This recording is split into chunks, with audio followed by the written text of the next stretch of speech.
The email wasn't meant for me. It slipped through. A draft unsent, buried in her folder, left open on the shared tablet she forgot to log out of. Once he signs, we'll move fast. The assets will be frozen, and he won't know what hit him. You'll handle the filings. I'll play the grieving wife. $500 million, clean. Her words, to her lawyer, my wife of 12 years, the same woman who kissed me that morning, who asked if I'd be home for dinner. I stared at the screen until my reflection stared back. Not shock, not grief, just stillness. She wanted war, and she thought I wouldn't see it coming. For days, I said nothing. I moved through the house like a ghost, sat at the dinner table, listened to her laughter, watched her lean across her phone at night, typing too quickly, too carefully. Every smile felt rehearsed, every touch calculated. But what cut deepest wasn't the betrayal itself, it was the precision. She hadn't just fallen out of love, she had planned, timed, written scripts with her attorney, mapping out how to gut me clean. $500 million. Not just money, decades of building, clawing, surviving. She wanted all of it. I replayed her words. He won't know what hit him. She believed I was blind. She believed she was smarter. That was her first mistake. I began quietly. First, the bank accounts. Unmoved. She hadn't dared touch them yet. Then her calls. I had them traced. The lawyer's number repeated, always after midnight. Whispered conversations I let drag on, recording each one.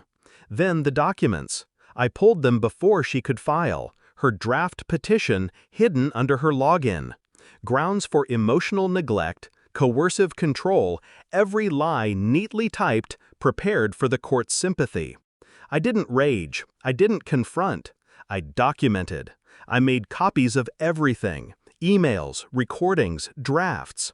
I passed them quietly to my own attorney, the kind of man who'd never lost a war in court. He smiled once, thinly.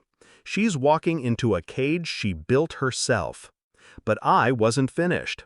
I rewrote my will. I shifted holdings. I transferred assets into trusts with clauses she could never touch. Every move left a paper trail I controlled. Every account sealed tighter than before.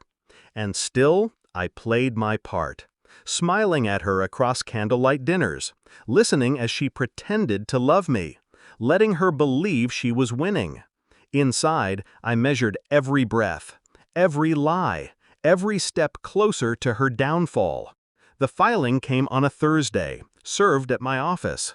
I accepted it with steady hands. My employees whispered. The rumors spread like fire. At home that night, she looked at me with false sorrow. I never wanted it to be this way. I set her petition on the table. Then I placed my folder beside it. Thicker, heavier, stamped with exhibits and transcripts. Her face drained as she opened the first page. Her own emails, her own signature drafts, her own voice whispering through transcripts. Once he signs, we'll move fast. She shook her head. Where did you... How? I didn't answer. I didn't need to. The silence pressed against her chest harder than any accusation. Her plan was dead before it began, and she knew it. The court date was brief, surgical. My attorney presented her words, her recordings, her plots. Each line stripped her bare in front of the judge. Her lawyer shifted uncomfortably, sweat dripping beneath his collar. She tried to interrupt, to protest, but the judge silenced her with a raised hand. Petition denied. Costs assigned to the petitioner. Every eye in the courtroom turned on her. She trembled, clutching her papers as if they could shield her from the wreckage. I didn't look at her. Not once. That was the knife.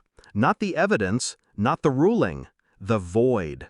The absence of recognition from the man she tried to ruin. When the gavel fell, she reached for me. Please. I walked past. Slow, silent, cold, and she broke behind me. The house is quiet now. Her clothes are gone. Her perfume lingers faintly in Mahal, a ghost of something that never truly existed. $500 million still sits untouched. But wealth isn't the victory, it's the knowledge. She thought she was the predator. She thought she was clever, untouchable, destined to carve me apart and walk away with the spoils. But she never understood. I don't rage. I don't forgive. I observe. I wait. And when the time is right, I end things. She filed for divorce. What she received instead was silence.